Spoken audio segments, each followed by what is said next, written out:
இதெல்லாம். ம். நான் எங்க மாமியார் வீட்லயே இருந்திருக்கலாம் போல இருக்கு.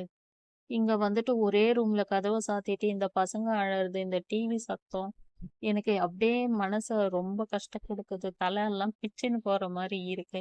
நான் வானத்த கூட என்னால பார்க்க முடியல. ஆள் நடமாட்டம்லாம் இல்லாத இருக்கிற மாரி இருக்கு. யாருமே பேச துணை இல்ல அப்படின்ட்டுலாம் நெறைய டைம் எங்க அம்மாகிட்ட சொல்லி கஷ்டப்படும். அப்ப எங்க அம்மா சொன்னாங்க, "இப்ப தெரியுதா உனக்கு? நாங்க சொல்லும்பொழுதெல்லாம் நீ வந்து எங்க மேல கோவப்பட்ட.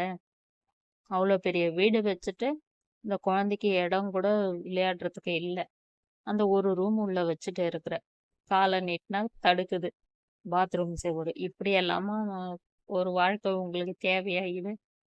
உங்க வீட்டுக்காரரும் எங்கேயோ வந்து கஷ்டப்படுற காசு அது. அந்த தேவையில்லாம ரூ. 6,000லாம் வாடகைக்கு குடுத்துன்னு, "என்னம்மா உங்களுது?" அப்படின்ட்டு சொல்லுவாங்க. இருந்தாலும் அது வந்து என்ன சொல்லும்மா, எனக்கு வந்துரணும் போல இருக்கு அப்படின்ட்டு சொல்லி அதுக்கு அம்மா சொன்னாங்க, "இப்ப கேட்டீன்னா திட்டுவாங்க. உங்க அண்ணிக்கு சீமந்தம் வருது. அப்ப நான் ஃபோன் பண்ணி சொல்லுவேன்ல. அப்ப கூட்டின்னு வருவாங்க. அப்ப வந்துட்டு கூட நீ இருந்துட்டு போம்மா" அப்படின்ட்டு சொல்லியிருந்தாங்க. எப்பவுமே இப்படிதான் அதுக்கு வந்து ஏதாச்சும் ஒரு சமாதானம் பண்ணி சொல்லுவோம். அன்னைக்கு அவங்க வீட்டுக்காரர் வேலைக்கு போயிட்டாங்க.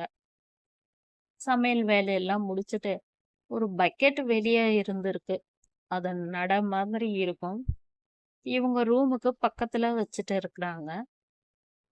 அந்த பக்கெட்ட எடுத்துட்டு வரலான்ட்டு போகும்பொழுது, பசங்க 2 பேருமே விளையாடிட்டு இருந்திருக்காங்க. சரி பக்கம் தானே, நம்ம போயிட்டு எடுத்துட்டு வந்துடலான்னு சொல்லிட்டு, பக்கெட் எடுத்துட்டு வந்து கதவ தெறந்தா, கதவ திறக்க முடியல. எவ்ளோ கஷ்டப்பட்டு பார்த்தா, திறக்கவே முடியல. என்னுடைய தங்கச்சிக்கு நம்ப லைட்டா தானே சாத்தனோம். இது எப்படி லாக் ஆயிருக்கு உள்ள? அப்படின்னு யோசிச்சுட்டு, சரி சமையல் ரூம் வழியா போயிட்டு ஜன்னல்ல கூப்ட்டு இருக்கு.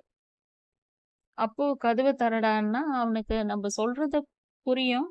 ஆனா, அவனுக்கு அது என்னன்ட்டு தெரியாது. நம்ம சொல்லிக் குடுத்துருக்கலாம். ஆனா, அவங்க வந்து எதையுமே சொல்லிக் குடுக்க காணோம். அதாவது என்னுடைய தங்கச்சி எப்பவுமே அவங்க வீட்டுக்கார் போம்போது கதவ லாக் பண்ணிடும். இவன் வந்து என்ன நெனச்சிருக்கான், அம்மா வெளிய போயிருக்காங்க. நம்ம கதவ லாக் பண்ணணுன்ட்டு இவன் பண்ணிட்டு இருக்கான். இது எவ்ளோ போராடியும் அவனுக்கு எதுவுமே தெரியல. சரி இங்க நின்னு நம்ம கஷ்டப்படுறத விட, ஹவுஸ் ஓனருக்கு போயிட்டு சொல்லலாம் அப்படின்னு சொல்லி, எல்லாருக்கும் சொன்னதும், அவங்களும் எல்லாரும் மேல வந்து, "பசங்க ஃபர்ஸ்ட்டு எங்க இருக்கிறாங்கம்மா?" அப்படின்னா, "அதோ